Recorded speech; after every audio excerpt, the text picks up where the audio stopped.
Yeah, and then so when it comes to blondes especially, because typically, you know, blonde hair, as you can kind of suffice to, blonde always needs hydration. It always needs that touch of protein.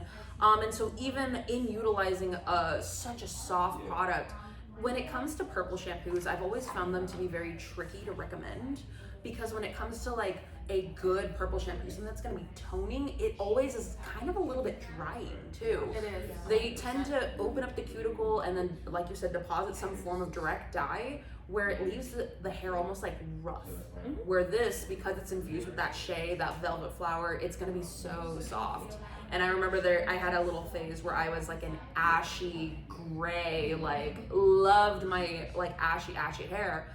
But for me, because my hair is so dark and we have to lift it so light, that toner was not staying. So for a while, I mean, I was utilizing that once a week, left it in. I personally don't mind an overtoned look. I don't either. I'd rather be purple than yeah. yellow. Yeah, so that's gonna get you there basically. And even utilizing it, I've actually utilized it on a couple of like my natural gray gals. Gorgeous results. Nice and bright, very soft, and it creates fantastic soft color. I believe this one actually has plant stem cells in it. Oh yeah. To help strengthen the hair. Because another thing with blonding is people want to use the proteinized shampoos and conditioners because they're like, I need the strength, I need that healing power back, and then now you're over proteinizing your hair, whereas using those plant stem cells is really going to prevent that over proteinizing. So you don't have to like keep an eye on your hair like, oh my god, is it too dry? Is it too over proteinized? Now I have to do everything else to counteract what I just put in the hair. So I really loved that product. Oh yeah. Yeah, for a while I would even like stopped toning my hair. I was just using straight conditioning mask. It was fantastic.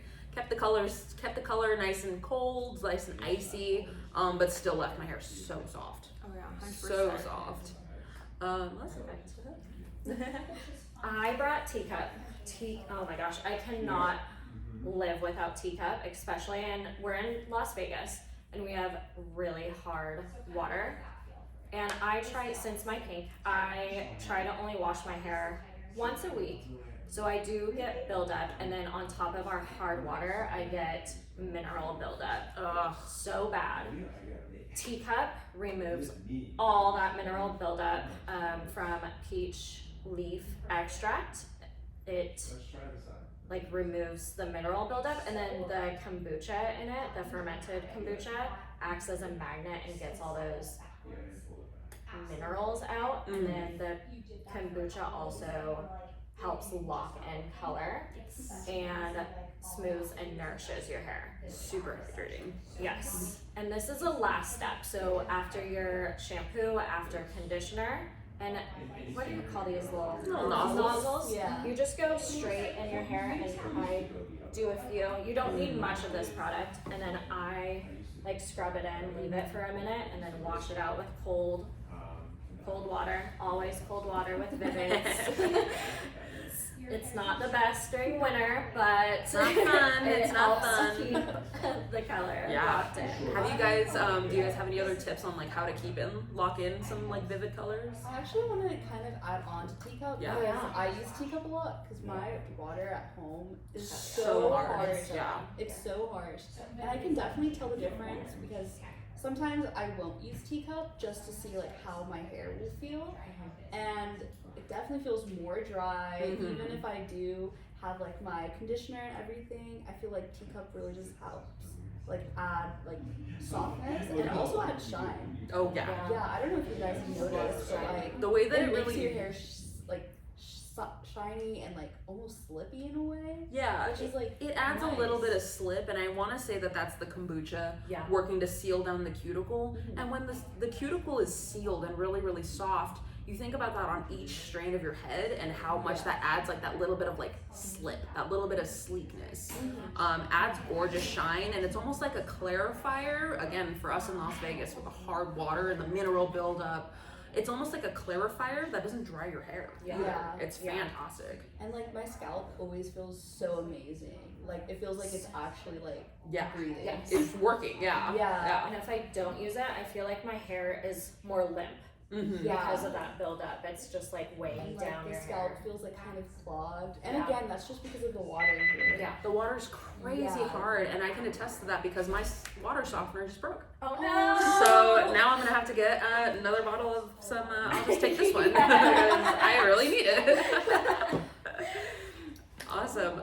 Couple of other tips and tricks again for fashion tones, for those bold colors out there. Cold water, heat protectants, UV protection, and overall just high quality products. I think it's gonna make the biggest difference. Yes. All of R&Co and Blue products are color safe. Yeah, thank goodness. Right? What would I do without? And also paraben free. Yes. Sulfate free, paraben free, Leaping Bunny. Certified. Absolutely fantastic product line, both with core. They nailed it with core, and then they keep killing it with blue. And Rishla is actually celiac, so gluten free. So all of the products are also gluten free and safe. Which is beautiful. I love it. I love it. I don't even have to read the ingredients. I don't have to be like, is there a wheat protein in this? It's gonna irritate me. yeah, and that's not even touching on the packaging, how everything is PCR and post-consumer recycled, or the fact that everything down to the blue boxes, the boxes are recycled, the caps are made of sugarcane, so they're completely biodegradable. I'm a huge eco warrior, if you didn't know, but overall, an absolutely fantastic brand, both for your hair, for the stylist, and for the environment too. I never want to throw my blue boxes out. No, It's it's like so what a Feel fancy, yeah. stacked up. When I decoration. had a little collection of blue products going, and I literally had to take them out of the boxes and put them on my shelf so that I could use them. I just like I want the box. So I like, don't what can do want with to. I this don't want box? to take them It's so out. pretty. They feel so fancy. So yeah, no, I feel like that's kind of everything we had to touch on. Awesome. Well, thank you guys again so much for joining us, and we'll see you at the next roundtable. Bye. Camera woman, Michelle.